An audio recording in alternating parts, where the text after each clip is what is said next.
Hi hello నమస్తే అందరికీ. చాలామంది మహిళలు ఏం చేస్తూ ఉంటారు అంటే బియ్యం కానీ ఇడ్లీ రవ్వని ఇంకా పీస్ ఆఫ్ చాక్ పీస్లు, స్లేట్ పెన్సిల్స్, బలపాలు, లేదంటే మట్టి ఇలాంటివి, ఇంకా కొంతమంది ఇంకా సివియర్ కండిషన్స్లో అయితే జుట్టు ఇలాంటివి తినడం జరుగుతూ ఉంటుంది. సో ఈ కండిషన్ని ఏమి అంటారంటే పైకా అంటారు. ఇది ఒక సైకలాజికల్ ప్రాబ్లం. హెచ్బి పర్సెంటేజ్ తక్కువ ఉన్న వాళ్ళలో ఇలా చేయాలి అని చెప్పి ఎక్కువ ఆలోచన కలుగుతూ ఉంటుంది. ఇది శరీరానికి ఆరోగ్యానికి అంత మంచిది కాదు. ఈ పైకా అలవాటు ఉన్న వారికి ప్రెగ్నెన్సీ రాదా అని చాలా మందిలో అనుమానం ఉంటూ ఉంటుంది.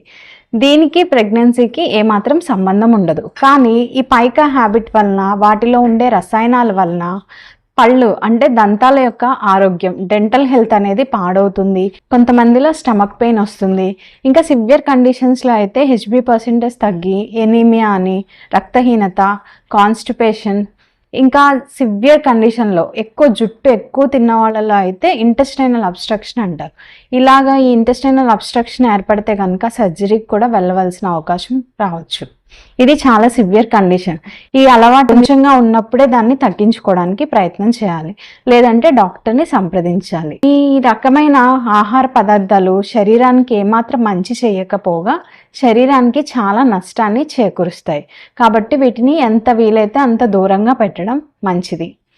దీనికి ప్రెగ్నెన్సీకి మాత్రం ఏమీ సంబంధం లేదు. ఈ వీడియో నచ్చితే లైక్ చేయండి. ఇలాంటి మరిన్ని ఇన్ఫర్మేటివ్ వీడియోస్ కోసం తప్పకుండా ఛానల్ని సబ్స్క్రైబ్ చేసుకోండి.